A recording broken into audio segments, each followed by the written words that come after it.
Broadcasting out of Albuquerque, New Mexico, you're listening to the Low Blow MMA Boxing Podcast.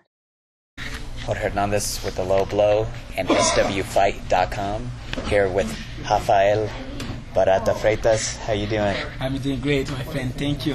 Yeah. So here within a couple of weeks, you'll be out at the International Brazilian Jiu-Jitsu Federation World Championships in Long Beach. How has the preparation been here at Gracie Barra? Man, it's really exciting, you know. We have been training really hard. We have a group around like maybe 20 to 30 students going to the World Championship. So we started our training camp like 2 weeks ago.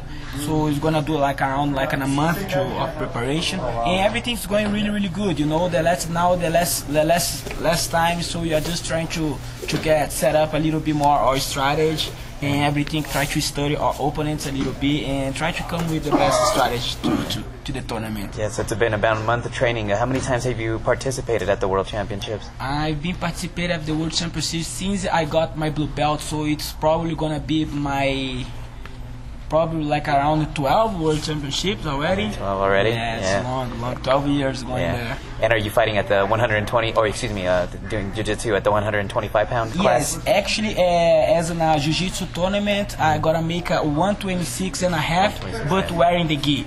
So I kind of need to drop until 124. So it's a little bit worse than the MMA. You're doing okay though with the weight? Yeah, we're doing okay. The only thing is kind of hard is because it's not just like an MMA. On those tournaments, we have to check our weight. Soon they call our name. So they call your name to fight. They check our weight. If you're good, you go ahead and fight. If you're not, you got killed right away. So most of the time in a jiu-jitsu competition, we have no time to recover, you know, everything that we hydrate, everything. Yeah. But it's kind of cool. The same way I feel there, I'm sure all my opponents are feeling the same, you know, the dieting, the starvation, everything. Yeah.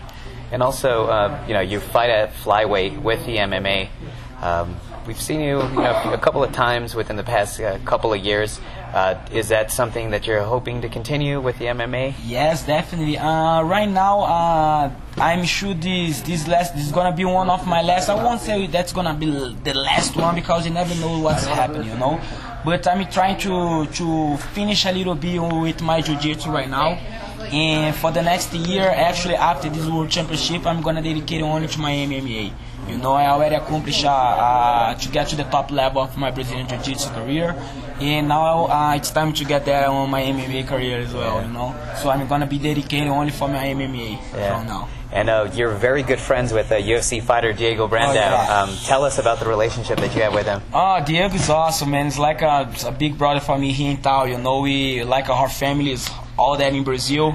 So it was great to meet him here, you know, and he's just like he's very ripe guy, you know, and I'm kind of a little bit mellow, so we kind of like combine each other, you know, we keep the balance between us. But he's just amazing guy, you know, he's just a kid, very young, has a great talent, you know, and I try to give a support to him, not just on his training, but on his life as well, you know. As my family's there in Brazil, his family there in Brazil, we try to get really close to each other where we can support with whatever we need, you know. If I need a ride, if I need anything, a little bit of money, we're gonna be there for each other. So it's a great friendship. I like him a lot. Yeah. Despite the fact that you're a black belt here in Brazilian Jiu-Jitsu, a lot of people don't know that you started in the stand-up game. So tell us a little bit of how you actually came into studying the arts.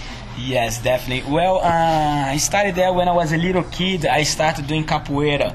That was the biggest martial arts in Brazil. You know, capoeira, everybody used to play capoeira a lot. So when I was a little kid, around like maybe 8 years old, so I used to do a lot of capoeira. But I was really into soccer as well, you know. But I was kind of like a mean kid. I always liked to fight. Every single game, in my soccer game, I used to like to fight. So my mom always try to see, man, I needed to control this kid because he's kind of violent, you know. So she started putting me in a lot of different martial arts. So I did a capoeira. My second martial art was a karate, where I had so much fun. I loved karate. It was really good for my focus, discipline, everything, you know. After karate, I did a little bit, wasn't that much. I did a little bit, like a few hours, a few classes of taekwondo. But I always had a friends that we had a good experience. They always used to teach me, you know, having fun with me. So I like it a lot to kick, capoeira, taekwondo, and then later on I started doing Muay Thai. Okay. And I started together with Jiu-Jitsu, but Muay Thai, by that time we didn't have any equipment. My coach was a little bit disturbed, you know. He used to go really crazy on us. So every single day we used to get hurt on each other. Every single day. So it was kind of hard for me because I had to finish my Muay Thai class and go straight to a Jiu-Jitsu class. But sometimes I couldn't go, man. My body was like, man, stop, just calm down. It was really painful on my body.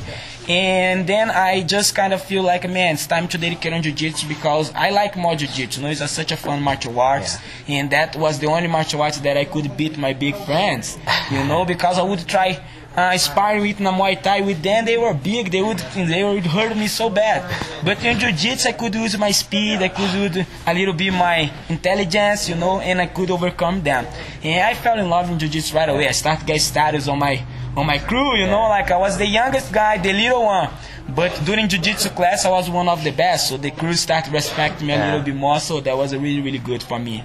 But yeah, I started my career doing capoeira, karate, and Muay Thai. Yeah. That's what I did. And the first, you know, where did you originally live when you were in Brazil, and what made you come here to the United States, especially Albuquerque? Yes, I used to live in Brasilia. That's Brazil capital, you know. And well, my master, Ailson Henrique Jucão, he already taught us that you could have a good life through Jiu-Jitsu, you know. But in Brazil it's kind of hard because you don't have a lot of value, you know. If you say that you are a fighter there, you kind of like, oh man, go ahead, you have to go back to school.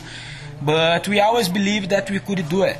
But we knew it, that the only way to have a good life through Brazilian Jiu-Jitsu, teaching Brazilian Jiu-Jitsu, would be going out of the country, you know. So I had one friend here, his name is Roberto Alencar, Tussa.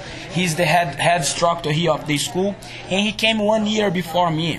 So he came here, he got invited from Alberto Crane to helping him to teach here the New Mexico school.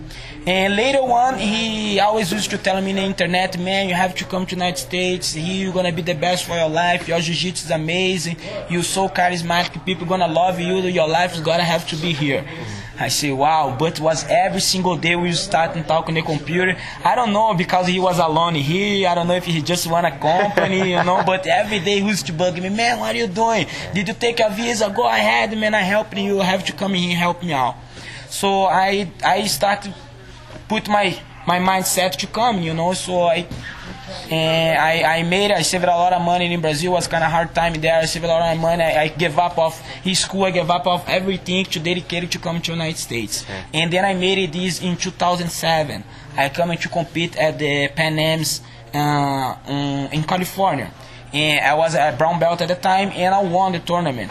And my friend Roberto Tussa, he right away said, man, you cannot go back to Brazil anymore. You have to stay here. Your life is going to be much better here. And he brought me to New Mexico to help him growing the school here. Nice, and today we got 3 schools running in town, you know, so we're doing really well and hope to get bigger. Yeah, and just make sure to catch them. It's going to be, you know, May 31st that the tournament actually starts in Long Beach, and it's actually going to run through the 3rd, if I'm not mistaken. Is that right? Actually, we start on the 31st, Thursday, and go through until the 3rd, until the 3rd. On Sunday. Yes, the black belt is my division. We will start Saturday and Sunday. Whoever wants to follow us, who wants to enjoy the tournament, is going to be playing live at the budovideos.com, www.budovideos.com. They will stream live all the black belt matches. You guys going to have a good time watching. We'll see it, and we'll give you guys updates on this guy. We're going to be out in Los Angeles covering the Austin Trout fight, but just so happens that he's part of the tournament there in LA, so we'll give you updates. We'll provide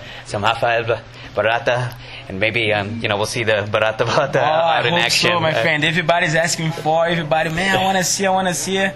That's what I'm training for. We'll put it there. All right, so just keep in touch, you know, follow him on Twitter. How can they follow you on Twitter? What is it? At Barata Freitas. Just go there, follow me on Twitter. I mean, I would appreciate it to go there and keep in contact with you guys there. All right, so keep an eye out for those updates on his page and our page, and we'll catch you guys later.